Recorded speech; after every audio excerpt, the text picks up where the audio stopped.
Hola a todos, hoy vamos a tener una sesión, una masterclass sobre bibliografía y citas bibliográficas.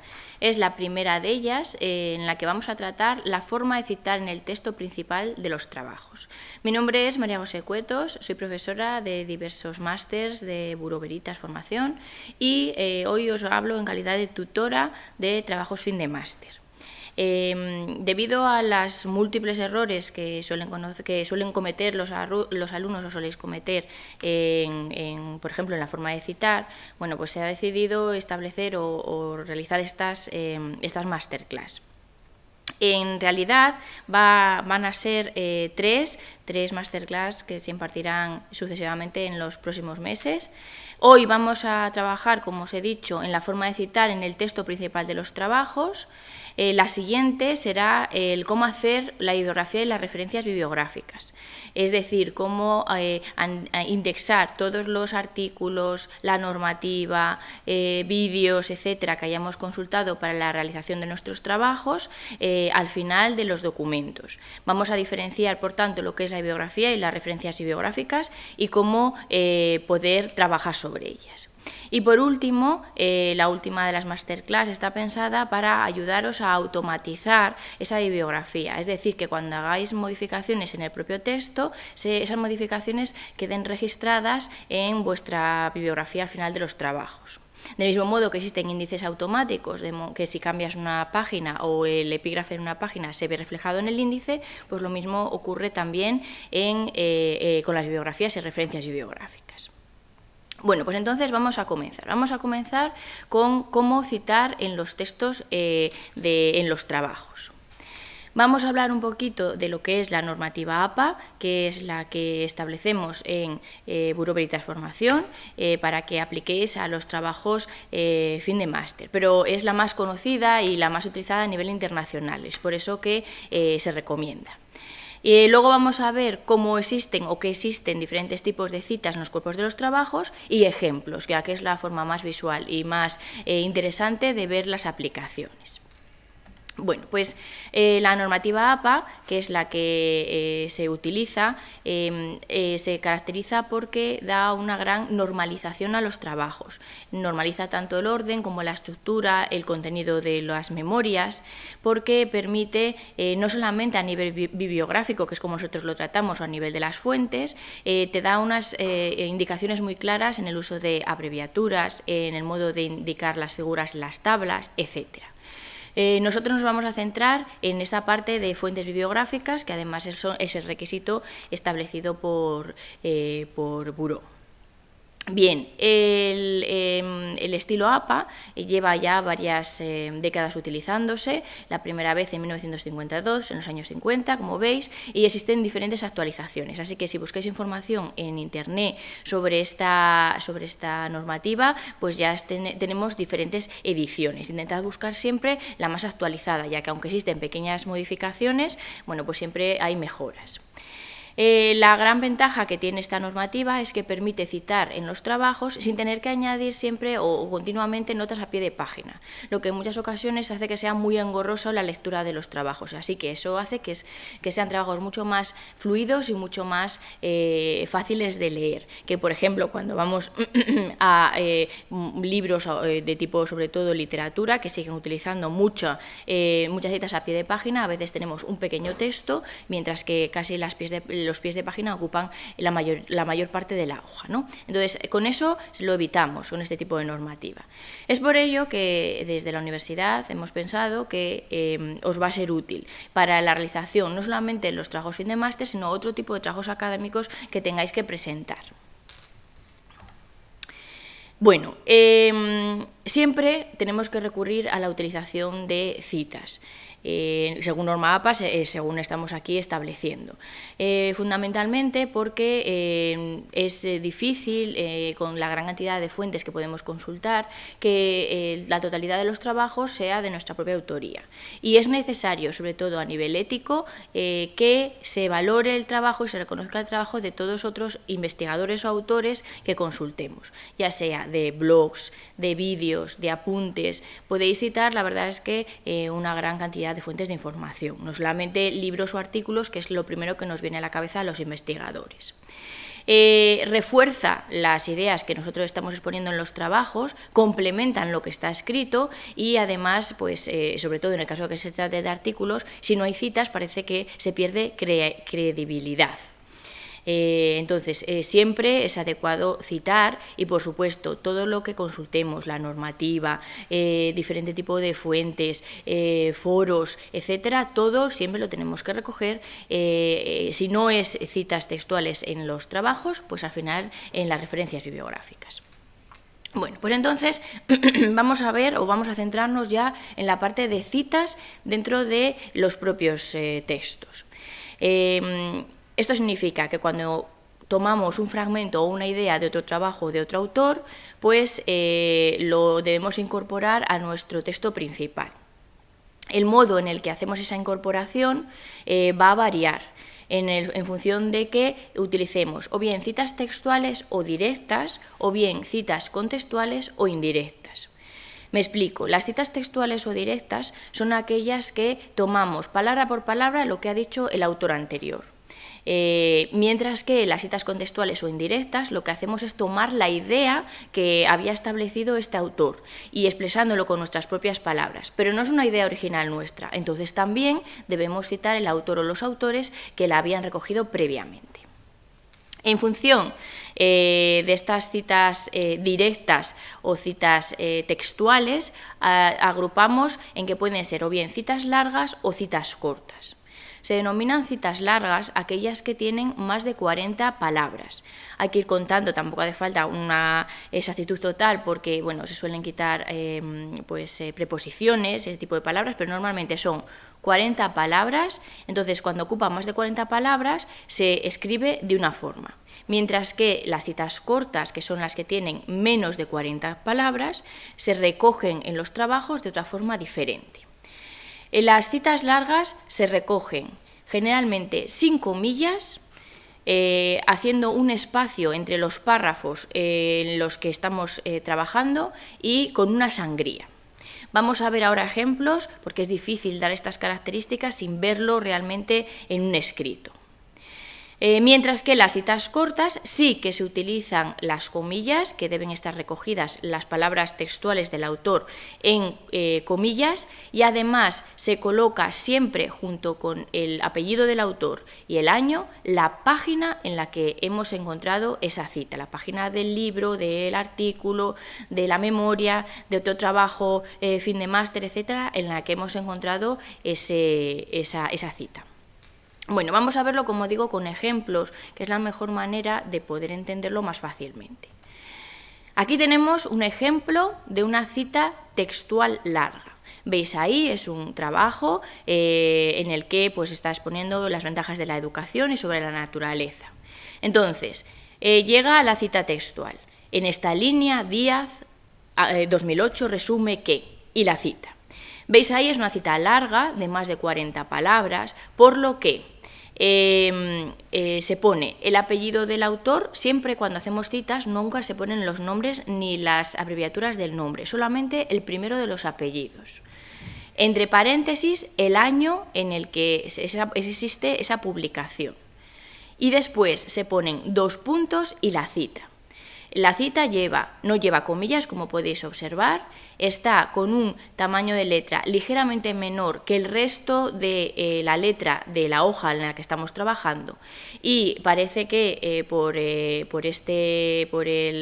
programa informático que estamos utilizando se nos ha quitado la sangría, pero debería tener una sangría, es decir, un poquito más juntos el párrafo en comparación con la línea que van siguiendo el resto del documento. Entonces, establecemos la cita, que significaría que Díaz ha dicho en un artículo suyo, en un libro, etcétera, ha dicho eso palabra por palabra. Y continuamos con nuestra redacción. Esto es un ejemplo, como digo, de citas textuales largas, de más de 40 palabras. ¿Qué ocurre si las citas son citas cortas, de menos de 40 palabras? Bueno, pues aquí tenemos 2 ejemplos. Ambos veis que llevan comillas. Se establecen comillas para recoger las palabras textuales del autor. Y bien, o al final de la cita se pone entre paréntesis, el apellido del autor, coma, el año en el que está esa publicación, coma, y la página 15 en este caso, en la primera de las citas. O bien se pone al principio el apellido del autor sin paréntesis, el año entre paréntesis, la cita textual con comillas y al final la página. Lo más característico de estas citas es que cuando hacemos las lecturas y buscamos información y bibliografía para leer o para hacer los trabajos, debemos siempre guardar o tener en la memoria la página en la que habemos encontrado esa cita, porque realmente si no recogemos la página no estamos cumpliendo adecuadamente esa normativa APA de citaciones y sería incorrecta. ¿Vale? Entonces, estos son pequeños ejemplos de citas textuales cortas. Recogemos palabra por palabra lo que ha citado Freire y lo que ha citado Bruckner. Vale. En el caso de citas contextuales, en las que habíamos visto que no citamos palabra por palabra lo que establece el autor, sino que nos basamos en una lectura de una idea que ha tenido, algún escrito que ha realizado, etcétera. Como no lo hacemos palabra por palabra, quitamos las comillas. Lo estamos expresando con nuestro propio vocabulario. ¿Cómo se recoge entonces este tipo de citas? Bueno, pues ahí tenéis dos autores en el que son en realidad 4 ejemplos, pero son 2 ejemplos. 2 ejemplos porque podemos citar también o bien al principio de esa idea que recogemos o bien al final. El autor lo podemos poner al principio o al final. En ambos casos va el apellido únicamente del autor y el año. Veis aquí que ya no recogemos tampoco la página en la que hacíamos, en el que hemos leído esa idea o esa estructura que queremos incorporar a nuestro trabajo. Entonces, en el primero de los casos, vamos a leerla. En cuanto a la percepción visual, Crick, año 1994, asegura que la información que los individuos reciben mediante esta vía suele ser ambigua. Otra manera de establecerlo. En cuanto a la percepción visual, la información que los individuos reciben mediante esta vía suele ser ambigua. Y al final, el mismo autor, Crick, 1994. Es decir, al expresarlo con nuestras palabras se nos da una cierta libertad. Y es por ello que después la autoría debe quedar recogida, pero podemos bien o recogerla, como digo, con el autor al principio antes de realizar la citación y el año, o bien recogerlo al final. Abajo tenemos otro ejemplo. En una investigación reciente sobre la depresión, autor y año, siempre separado, en el caso que vaya autor y año, siempre separado por comas, se encontró que la depresión en la vejez puede tratarse de forma efectiva con psicoterapia.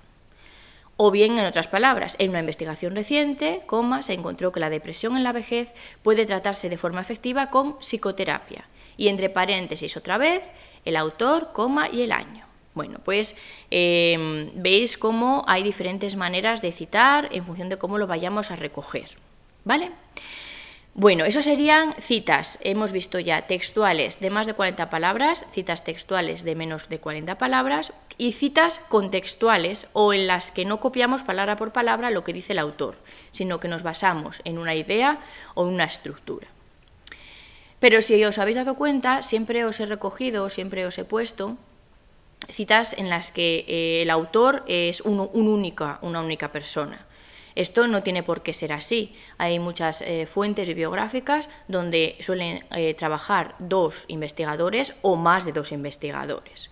Entonces, este tipo de citas, las citas de 2 autores o de más de 2 autores, se recogen en la bibliografía APA de otra manera. Cuando tenemos citas de 2 autores, recogemos el apellido de ambos autores, separados por una I, y el año. Siempre esto es de la misma manera. Y si no, también podréis ver cómo esa conjunción, la I, se sustituye por el signo tipográfico que es ampliamente utilizado.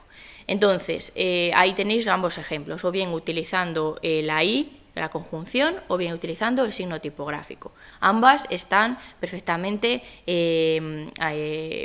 utilizadas y son válidas. Entonces, en función ya de cómo sea la cita, si es esa idea de indirecta que queremos establecer primero la autoría o bien el autor al final, pues bien lo recogeremos con los apellidos y luego el año, o bien los apellidos, coma, y el año entre paréntesis. En el caso de que tengamos más de 2 autores, sí que es cierto que APA, la normativa APA distingue entre de 3 a 5 autores o más de 6 autores. Eso es ya hilar muy fino. Entonces, a nivel general, podemos establecer que si son más de 2 autores, se pone el apellido de todos los autores y el año. En la primera vez que esa cita o esa idea aparezca en nuestro documento. Si vamos a trabajar con más ideas de ese, por ejemplo, imaginaros que es un artículo. Si trabajamos con más ideas de ese artículo, no hace falta que todas las veces que recojamos el artículo en el texto pongamos todos los apellidos, pongamos a Torres, a Berríos, a Ortiz, a Rivera y a Robles. Eso es solo el primero. Después, lo que se hace es sustituir todo el resto de los autores por et al, que significa y compañía, siendo únicamente destacado el primero del primer autor. Diríamos entonces que Torres et al, y con eso ya estamos recogiendo todos los autores previos, a Berríos, a Ortiz, a Rivera, a Robles y por supuesto a Torres como autor principal. Vale, esto ayuda mucho también a simplificar cuando se trata de artículos con muchos autores, para que sea una lectura también más liviana y más agradable de los textos que presentamos. Otra característica, otro tipo de fuente que me gustaría resaltar son la existencia de las fuentes secundarias. Las fuentes secundarias son aquellas en las que al leer, por ejemplo, un libro, ese autor cita a otro. Y a nosotros nos interesa la cita final, es decir, no lo que dice la persona del libro, sino de la cita que ese autor ha leído y ha recogido en sus páginas. Esto suele ocurrir a lo mejor con bibliografía antigua, en la que ya no podemos encontrar el propio documento original y no lo podemos tener impreso o no lo podemos consultar. Entonces, consultamos la fuente a través de ese otro autor, porque no hay un medio o una forma de acceder. Entonces, eso se dice que se llaman citas de fuentes secundarias. Y ahí os pongo un ejemplo que es una idea expresada por Gordillo, que es un autor, en este ejemplo, de 1984 y que la hemos leído en un trabajo de Saavedra del 2005. A nosotros nos interesaría citar a Gordillo, pero no sabemos, el documento original no lo tenemos, no podemos disponer de él. Entonces vamos a hacer la cita a través del libro de Saavedra del 2005. Bueno, pues hacemos la cita y al final, ¿el autor quién realmente es? Bueno, pues el autor es Gordillo, año, citado en el autor del libro que nos hemos leído, Saavedra, 2005. O dicho de otra manera, Gordillo entre paréntesis, citado en Saavedra, 2005, sostiene que, indica que, etc. No seguimos como veis en las citaciones, como lo estamos incorporando con nuestras palabras, no seguimos una estructura cerrada exactamente, solamente que sí que cumplamos, que citamos o indicamos que está citado el autor original en otro libro que quede claro que es el que nosotros hemos leído. Bueno, pues esto se llaman citas de fuentes secundarias y quizá resultan las más complejas para poder entender el cómo citarlas o cómo hacerlo adecuadamente en nuestros propios trabajos.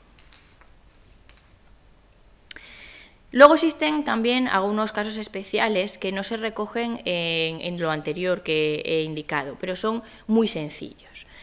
Puede ocurrir que en nuestro trabajo queramos poner varios artículos, varios documentos del mismo autor, y ese autor los ha publicado el mismo año.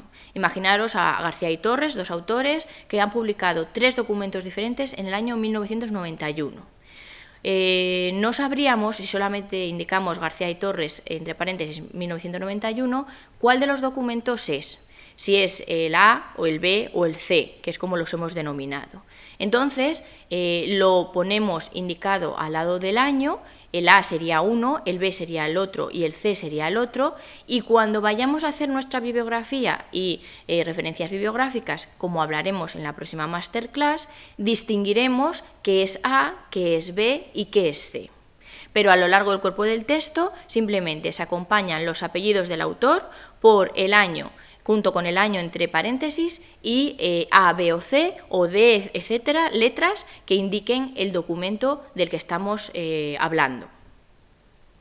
También puede ocurrir que para acompañar la misma idea coincidan autores de diferentes documentos.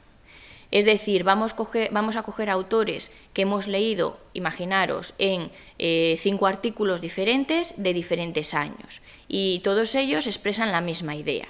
Bueno, pues se deben indicar o se deben poner todos en la cita.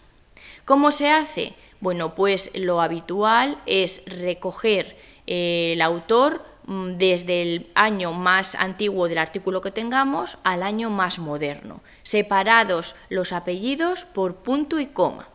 Sería el apellido del primer autor, coma, el año de su artículo, punto y coma, apellido del segundo autor, coma, el año de su artículo, punto y coma, y así sucesivamente. Ahí veis un ejemplo de varios autores que siguen la misma idea y que nosotros la vamos a recoger en nuestro trabajo. Bueno, pues estudios recientes, entre paréntesis, Cardozo, 1984, punto y coma, Oscós, 1996, punto y coma, Paredes y Gómez, 2009, Pineda, 2016, cerramos paréntesis, todos ellos nos los hemos leído y vemos que su idea es coincidente. Han demostrado que, ¿vale? Esa es la forma en la que citamos la misma idea utilizando diferentes autores de varios documentos y varios años. Lo normal es hacerlo en orden de año, de menos a más, aunque también está aceptado hacerlo a nivel alfabético, es decir, poner los autores por orden de su apellido, orden alfabético, independientemente del año en el que sea su manuscrito o su artículo, aunque es más correcto hacerlo de esta manera, recoger desde el año más antiguo hasta el año más moderno. Bueno, y para finalizar, muy importante, que no hemos visto hasta el momento, son las citas de fuentes electrónicas. Ya es difícil que no hagamos ningún trabajo, ya sea un trabajo fin de máster o cualquier otro tipo de trabajo, sin consultar Internet. En estas fuentes, en Internet, podemos ver pues manuscritos, podemos ver libros, podemos leer tesis, podemos leer otros trabajos fin de máster, trabajos fin de grado, podemos ver también foros, podemos ver blogs, podemos ver entrevistas, es decir, hay muchísima cantidad de información. El problema que tenemos con muchas fuentes electrónicas es que es difícil separar por páginas. Entonces, si queremos hacer una cita textual, ¿cómo sabemos en qué página vamos a citar el autor? Bueno, pues se utiliza en este caso la abreviatura PAR, para indicar el párrafo en el que lo hemos leído. Hay que contar los párrafos de esa página web que nos estamos leyendo. También se suele emplear otro símbolo tipográfico que se llama el calderón, pero es más difícil escribirlo o encontrarlo en los teclados. Entonces hay que incorporarlo y va variando en función del tipo de letra que usemos, así que con utilizar la abreviatura PAR, que significa párrafo, igual que P era página, nos es suficiente. Entonces, veis el primer ejemplo, pues Castells 2005, lo hemos leído en el párrafo 4, señaló que, de esa página web, de ese blog, etcétera, que hemos consultado. Y en el caso de que sea un texto en el que no se diferencian los párrafos existentes, entonces se hace referencia o bien al encabezado o bien en la sección en la que hemos encontrado esa cita. Por ejemplo, la cita y Castells 2008, lo hemos visto en la sección conclusiones en el párrafo 1, todo separado por comas. Eso sería un modo de establecer las fuentes electrónicas, por tanto. Es difícil que tengamos la página si no son libros o si no son artículos, entonces lo que se hace es citar por párrafos. Y también, aunque puede ocurrir con todas las citas anteriores, hay veces en las que no podemos saber exactamente el año en el que se ha producido esa cita. Se llaman citas sin fecha. Y en este caso, lo que se hace en el paréntesis, en lugar de poner el año de ese artículo o ese libro, como no lo sabemos, se indica, pues efectivamente, que no lo conocemos. Ese punto F punto, que es una abreviatura que significa sin fecha. Y es totalmente válido, igualmente, que si conociéramos el año concreto en el que se realizó esa publicación o se realizó esa cita. Bueno, pues esto ha sido un poco la utilización de la normativa APA para citar correctamente diferentes fuentes en los textos, en la parte principal de los trabajos. El mes que viene os emplazo a una nueva sesión de una nueva masterclass en la que veremos cómo hacer correctamente la bibliografía y las referencias bibliográficas, en este caso al final de los trabajos. En esa sesión hablaremos o diferenciaremos lo que es una bibliografía de lo que son las referencias bibliográficas. Veremos la manera de catalogar los diversos documentos, ya que hay muchísimas cosas que podemos citar, normas, podemos citar libros, podemos citar blogs, apuntes, material que disponemos de él pero no está publicado, etcétera. Y lo veremos también a través de ejemplos concretos, que es la forma más sencilla de ir avanzando con estos contenidos que a veces son un poco farragosos. Muchas gracias por su atención.